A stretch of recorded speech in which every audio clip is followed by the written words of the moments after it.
मित्रांनो, post office मार्फत 21,413 जागांसाठी जी मेगा भरती निघाली आहे त्या भरतीसाठी लागणारे आवश्यक कागदपत्रे कोणकोणते, जसे की दोन प्रकारचे कागदपत्रे असतात। फॉर्म भरण्यासाठी वेगळं कागदपत्र लागत असतं आणि जर का तुमची निवड झाली तर व्हेरिफिकेशन साठी वेगळं कागदपत्र लागत असतं आणि हे दोघे आपण या व्हिडिओमध्ये समजून घेणार आहोत आणि हे तुम्हाला माहिती असणं गरजेचं आहे जर का तुम्ही या भरतीसाठी फॉर्म भरला असेल किंवा भरणार असाल। त्यामुळे हा व्हिडिओ शेवटपर्यंत पहा आणि चॅनलला पहिल्यांदा भेट दिली असेल तर सबस्क्राइब करून टाका। मी अविनाश तिरमले, व्हिडिओला सुरुवात करूया।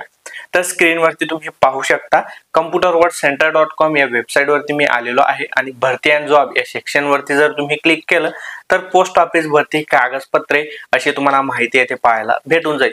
तर सर्वात आधी आपण पाहूया ऑनलाईन अर्ज करण्यासाठी कोणकोणतं आवश्यक कागदपत्र लागत असतं। तर इथे सर्वात आधी आधार कार्ड जे प्रत्येकाकडे असतंच, त्यानंतर तुमचं 10वीचं मार्कशीट जे मार्क्स फिल करण्यासाठी तुम्हाला लागत असतं, त्यानंतर पासपोर्ट साईज फोटो। तर हा पासपोर्ट साईज फोटो याची साईज आहे 50 KB, कमीत कमी 50 KB, त्यापेक्षा जास्त तुम्ही अपलोड करत असाल तर तो अपलोड होणार नाहीये। त्यानंतर स्वाक्षरी म्हणजे सही, तर सहीची साईज आहे 20 KB, 20 KB पेक्षा जास्त किंवा त्याच्यापेक्षा कमी तुम्ही अपलोड करू शकत नाही, त्यामुळे 20 KB सहीची साईज असणार आहे। त्यानंतर ईमेल ID, मोबाईल नंबर आणि तुमचा पत्ता वगैरे तुम्हाला फॉर्म भरत असताना लागत असतो आणि फॉर्म कसा भरायचा याचा व्हिडिओ सुद्धा आपण बनवलेला आहे।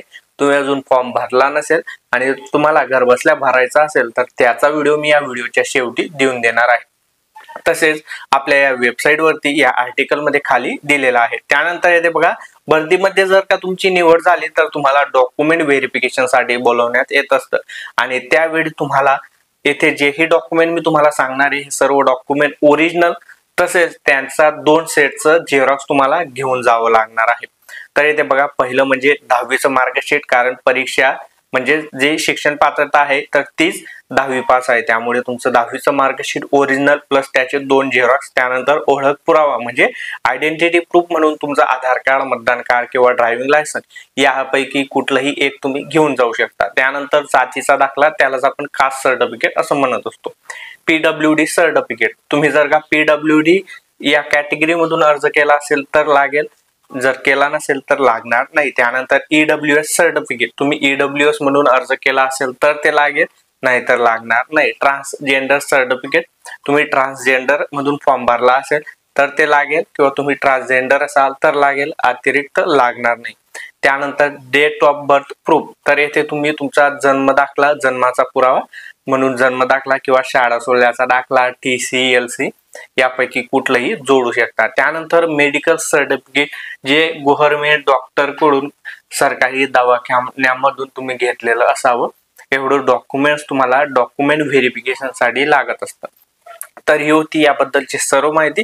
आता तुम्हाला फॉर्म भरायचा असेल तर बघा, इथे फॉर्म कसा भरायचा त्याचा व्हिडिओ दिलेला आहे, इथे क्लिक करून तुम्ही तो व्हिडिओ सुद्धा पाहू शकता। तर ही होती डॉक्युमेंट बद्दलची माहिती पोस्ट ऑफिस भरतीची। तुम्हाला अजून काही प्रश्न विचारायचे असतील किंवा काही माहिती माझ्याकडून सुटली असेल तर तुम्ही कमेंट करून विचारू शकता। हा व्हिडिओ तुमच्या त्या मित्रांना शेअर करा जे पोस्ट ऑफिस भरतीसाठी फॉर्म भरणार असतील आणि असेच भरती आणि जॉब रिलेटेड व्हिडिओ पाहण्यासाठी तिरमले जॉबला सबस्क्राइब आणि फॉलो करा। मी अविनाश तिरमले, पुन्हा भेटू अशाच एका महत्त्वाच्या व्हिडिओमध्ये, तोपर्यंत गुड बाय।